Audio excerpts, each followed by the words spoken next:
The models that tie things together include activity diagrams, which are visual depictions of use cases and user stories that really just show you all of the activities a user takes in a visual format.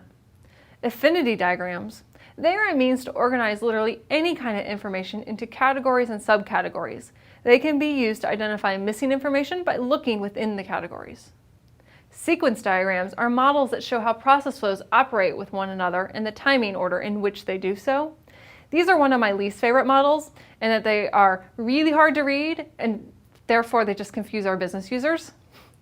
Requirements categories. These are functional buckets to group your requirements into and to provide a method to organize your project into. Traceability matrices are used to map requirements to other objects like process flows and business objectives. The models with icons will be discussed in more detail in later sections. Affinity diagrams are used to organize large quantities of information. You create categories and move your pieces of information around between these categories. For example, you could use them in brainstorming to identify features in your system.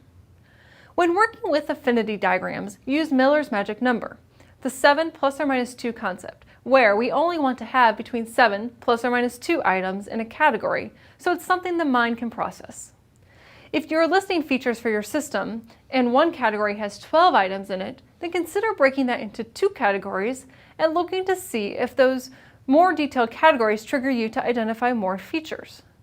A whiteboard is a particularly useful tool for these. I like to create each of my items on sticky notes, writing categories on the board, and then moving stickies around between the categories. You might use them if you have a spreadsheet of info as well, where you start to put categories on each of the items. For example, you have a list of 30 process flows, and so you work with your users to put a category on each process flow, getting down to about 5 top-level categories of flows. To do it in Excel is easy. Just add a column for the categories and fill them in consistently. In this example on the left, we have a list of process flows related to ordering a car online. Then we added a column to capture the category of process flow. And in this case, we use department names for those groups so they can quickly identify which ones they each own. On the right, we had a whiteboarded list of use cases related to ordering a car, and similar to that Excel file, we just labeled in a different color a category next to each use case name.